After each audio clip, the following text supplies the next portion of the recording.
This is the heart of San Diego.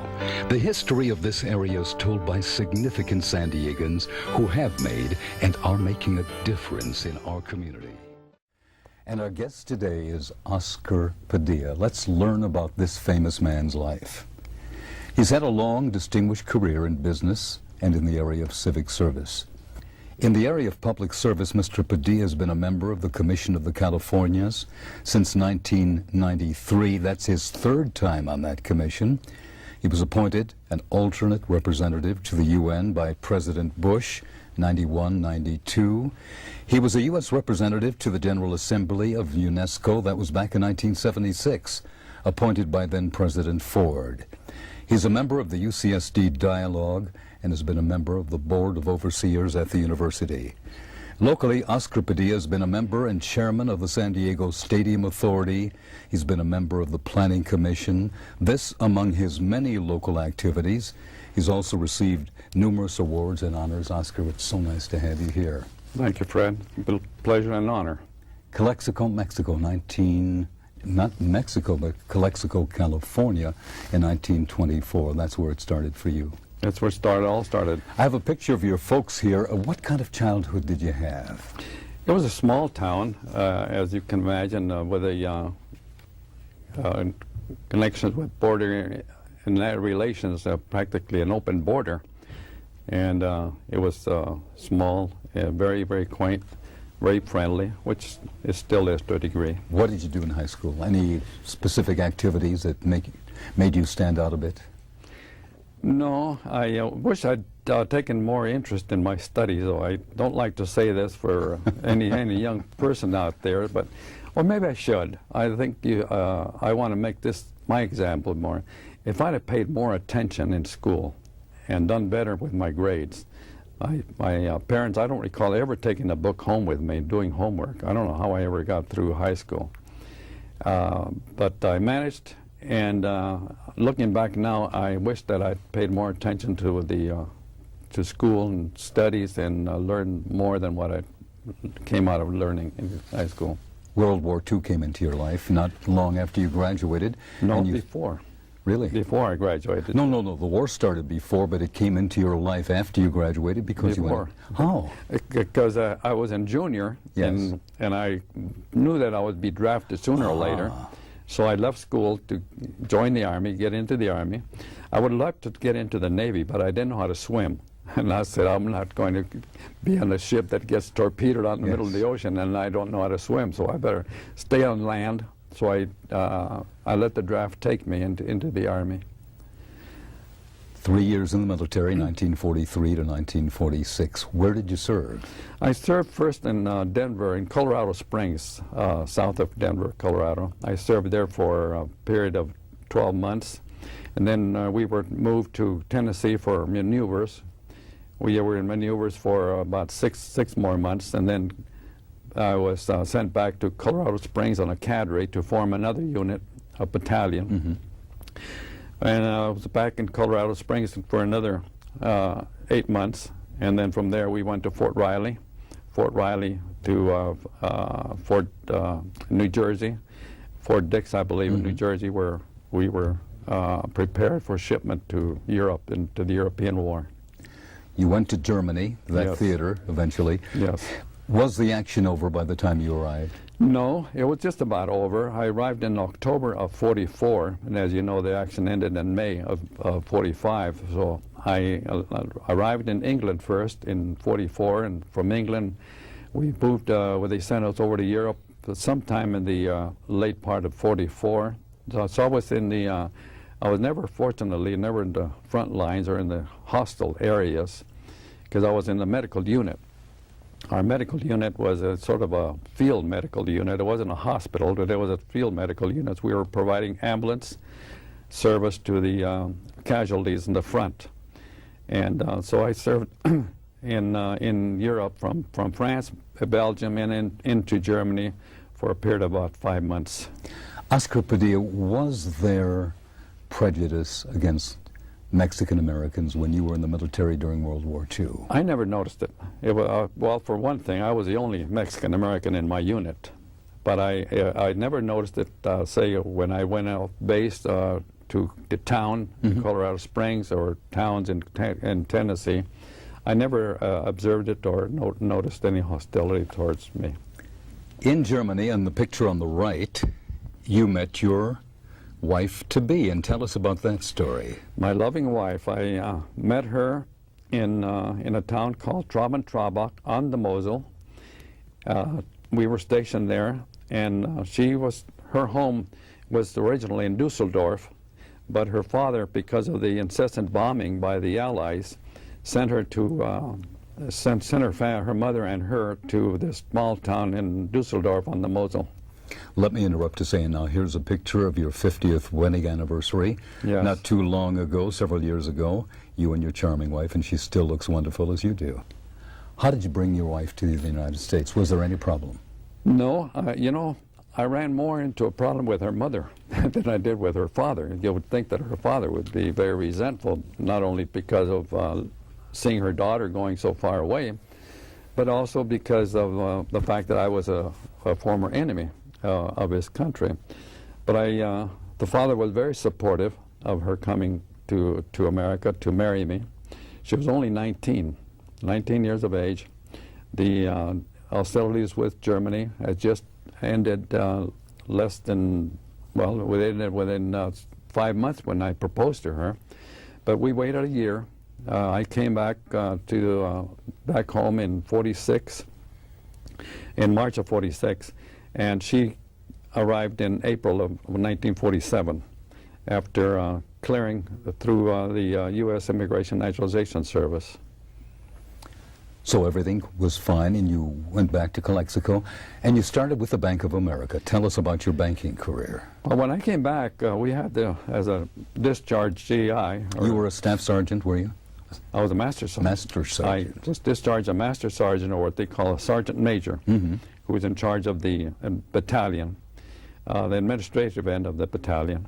So when I came back home, I thought of going to college, taking advantage of the GI Bill rights. So I enrolled in Woodbury College. At that time, it was a well-known business college in Los Angeles. I enrolled for classes there. When one evening, I ran into both the manager and assistant manager of the Bank of America, and they asked me what my future was going to be. I told them they knew about my engagement because it had been publicized in Calexico, a small town. And I told them about my enrollment in Woodbury College, and I was going to take a business course. He said, why don't you come and work for us? We'll teach you everything they're going to teach you in the classroom there, and you'll be learning. But you'll have practical experience. You'll have practical on-the-job experience. So it made sense. My wife was already scheduled, my future wife was scheduled to come to Calexico, so it made sense.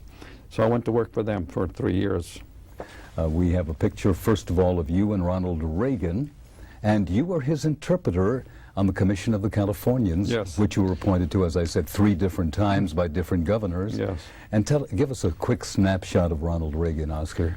Whenever we had meetings of the Commission of Californians, and he would come to address the commissioners, the members of the Commission of Californians, I would, being the only Hispanic member of the Commission of Californians at the time, I served myself, or they asked me if I would interpret for him what was being said in Spanish, translated over to him.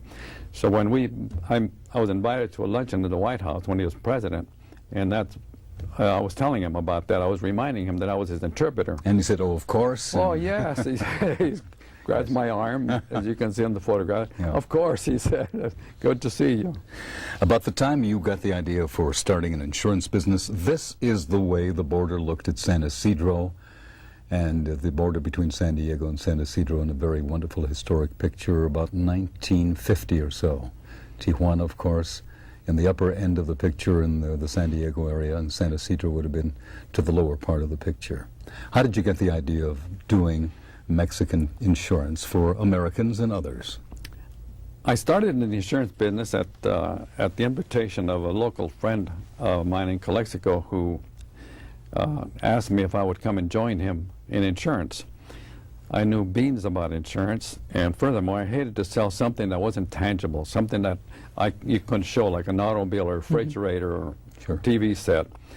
So I had qualms, but I was about maybe 27 years of age or so. I was under 30, and I said, you know, if you don't take advantage of these opportunities that they present themselves now, it may be too late later on. So I said, why not? Let's give it a try. So I went to work for him. It was very interesting, very successful, and an opportunity presented itself to buy into an existing insurance agency. So I took that advantage. I went into buying that my small interest into that agency. Now you must understand that Calexico is a population of 6,500 people at that Sure. time, and there were 5 competitors, 5 good, strong, old competitors of older people, older than I. So I went to work for them, and it was quite a struggle the first 2 years. And one day, looking through a journal, business journal, insurance journal, I saw an article that said, if you're having problem with competition, look for something that the others are not doing, are not offering, and get involved with that and make that your specialty. So the opportunity at that time presented itself because the highway from Mexico City was finally finished between Mexicali and Mexico City. Before to go to Mexico City, you had to go to Nogales. So I felt this as an opportunity, so I jumped at it.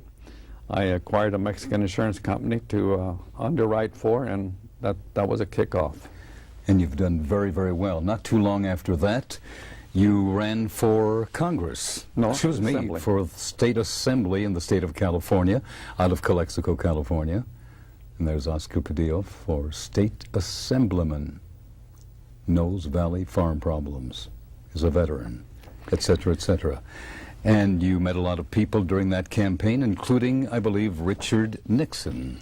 The year that Nixon ran for president. 1960. That's Nixon at and the Pat on podium the is a right. Congressman Utt from Orange County. Mm-hmm. In the back of him, clapping, is Senator Kuechel. And there I am in the back on your right, on the right side of the photograph. I was on the podium as an invited guest, being a fellow candidate for public office. And around the same time, Dwight Eisenhower sent you a congratulatory letter, which was nice to receive, Yes. about Senator Kuechel telling him that you were running for State Assembly.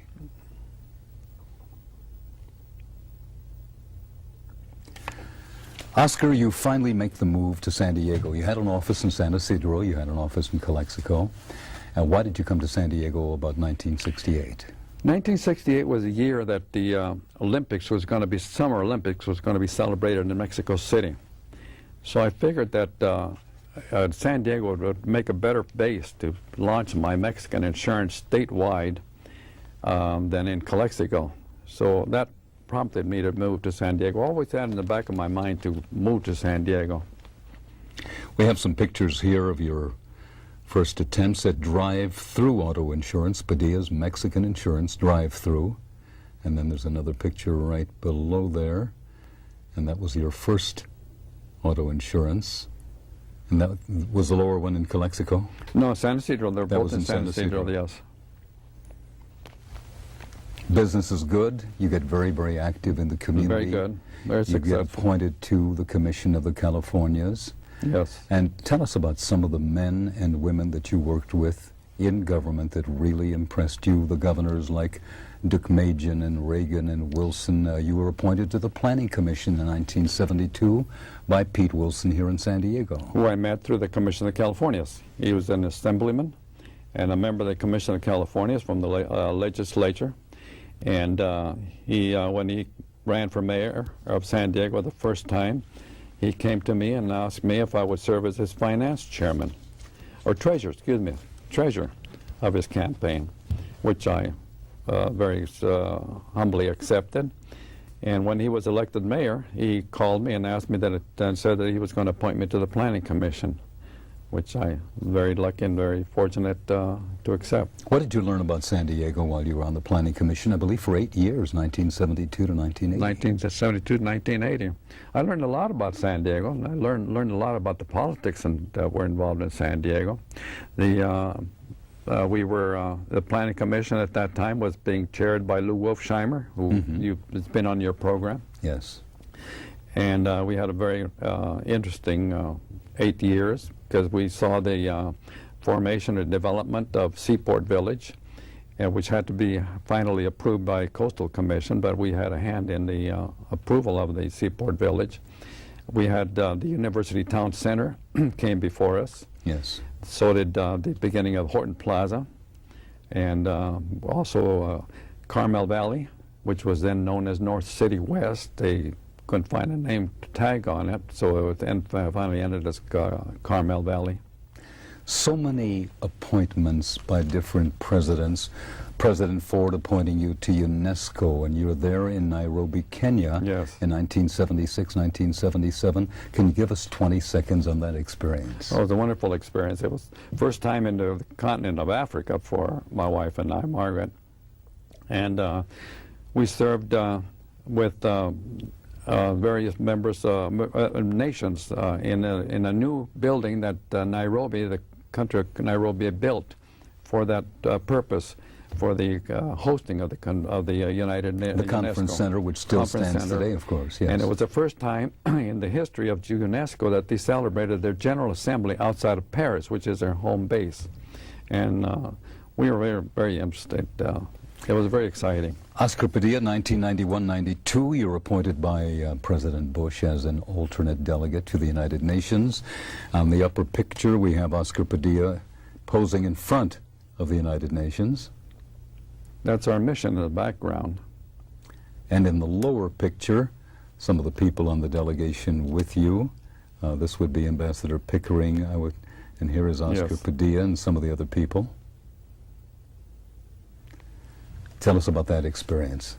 And your 15 minutes of fame as you address the United Nations. My 15 minutes of fame. I addressed the General Assembly, giving them the report on the International Atomic Energy Agency's annual report to the United Nations. You have 10 seconds. How do you want to be remembered by this community? I like to be remembered as the person who gave back to his community, whose community felt his community was good to him, and he felt wanted to contribute back to his community. And you have. His name is Oscar Padilla. Our guest on the Heart of San Diego. I'm Fred Lewis here on ITV. See you soon right here on the Heart of San Diego.